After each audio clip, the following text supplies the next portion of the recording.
Nou maar baie welkom, weer eens, Gunther, Andrew, hier by op die stoep, by Outdoor Center, ons kuierplek. Ja. Kyk, nou is dit ook vir my 'n duidelike ding. Kyk, 'n man en sy geweer, daar's mos 'n sekere trotsie aan die ding van 'n geweer. En dan kry jy nou man en die hond ook. Ag, ek bedoel 'n man en sy hond. Ek praat nie van die man Word hond. Ja. So ek praat nie van die man en die hond nie, ek praat 'n man en sy hond. Maar dis baie trots en baie van hierdie goed kom blou jare. En ons praat van die 303 en die 308 en kyk as hy 1 keer of 2 keer per jaar daai geweer uit die kluis het al.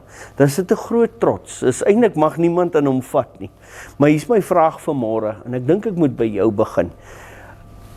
Die 50s en die 60s en die 70s se geweer is vandag se geweer anderste. Is vandag se geweer beter? En ek soek nou moeilikheid. Sorry ek soek moeilikheid, maar is vandag se geweer baie beter? verbeteringe.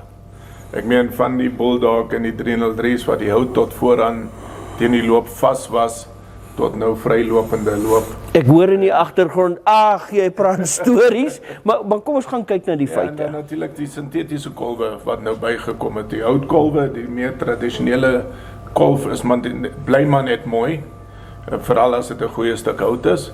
Maar ja, met die sintetiese kolwe, dis maar net meer durable en meer handig en veral in ons wêreld waar dit so warm en droog is, dan trek die hout nie. So dit bly meer konstant, so die kolf. Ek wil net daar inchip, houtkolf is pragtig, maar dis dit wat ek kom, dit raak 'n werksding en daai houtkolf kry maar sy. As jy agter op 'n bakkie is en jy stamp daai houtkolf 'n bietjie, dan is onmiddellik 'n merk daarso. En jy's moeilik. En dis seer.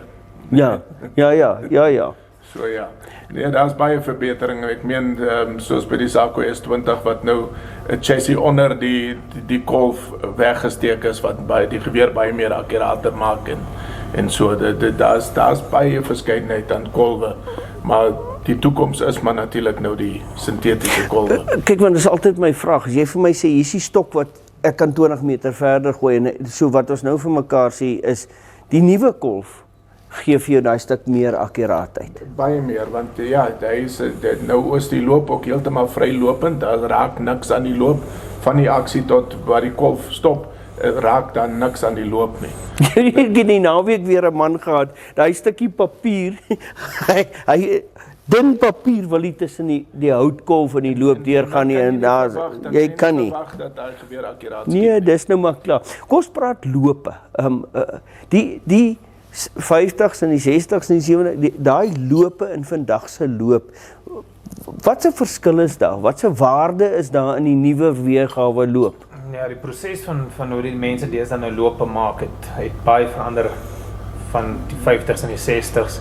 As 'n mens kyk van die groewe hoe hulle dit gesny het, daar was 3 prosesse. Die eerste was mos wat noem hulle cut rifling, was die heel eerste proses gewees, en toe begin met die nuwe een wat hulle met die button rifling wat basies soos 'n klein patroontjie wat hulle deur die loop trek van agter af vorentoe, dan sny hulle die groewe. En die nuutste prosesse is wat die diersprosesse wat eintlik cold hammered forges, waar hulle eintlik die loop, soos hulle sê die hamer, met 'n hamer slaan en hulle slaan die groewe in die loop, nie sny die loop nie, die groewe in die loop binnekant nie. So die proses het baie verander. Dit maak daai cold hammer forge maak die loop baie meer akkurater en sterker. Net goue vraag, akkurater en sterker. Praat ons van, ek onthou ek het so lekker Zaco Deluxe Sport gehad. Dun loopie, 4 skote by mekaar, die 5de een het uitgeklim omdat links uitgeklim en my warm geraak het. Is daar waarde in dat jy meer rondes deur hom kan jag? Alles dit is die pencil loop, soos die Amerikaners noem, en die bull barrel deesdae. Jy kan meer skote uit 'n dikker loop skiet voordat jy begin, omdat daar meer materiaal is wat die hitte kan hanteer. So jy kan meer skote uit hom vat voordat jy loop regtig begin warm raak, en dan begin jy loop. Kyk, ek dink wat ons hier vir mekaar wil sê is, ja, kom bederf jou. Sê maar vir ma die prys so, en dan koop jy hom teen daai prys, maar bederf jouself. Kom ons kyk gou na hy S20, en ek dink is die tipiese weergawe wat vir jou opsit vir 'n wen, tussen die kolf hoër stel, Ja. al die pistol grip, die gewig uit die vuis uit, is dit 'n ongelooflike geweer. Jy kan hom En- heeltemal aanpas vir jou liggaam. Ja, lengte gewys en gewys, hoogte, hoogte, wangbeenhoogte en tussen die kolf wat ons 'n vorige praatjie gewys het, kan jy vervang. Ja, Jy kan hom vervang. na 'n thermalkolf en dan natuurlik die loop. Vloetenberg, wat ek baie van hou, is die kleur. Ek sê altyd, luister as jy met hierdie loop hier loop, wat sien jy eers in die oggend? Dis die Gensbok se horings. Is baie valer. Dis soos 'n klok. Dis Hy hoekom blink ek nie. baie van daai hou. Ja. Ja, en die Saco S20 hulle is dis hammer forged barrels hierdie. Hulle Ek wil graag voel, maar hou jy hom? Hou daar sodat ek het die nee, ek wil nie. Maar die praatjie wat jy die uitnodigings wat jy gehad het rondom, ek dink dit was 'n lekker geleentheid dat die ouens fisies die geweer en ja, ons het vorige keer getrek. Saku, peanut butter is een en dieselfde ding. Pragtig en ek dink hulle het net op die produk verbeter. Kyk hoe lekker vry lê daai loop. Manne, dankie. Dit was vir my lekker. Ek dink die uitdaging is dit nie tyd nie?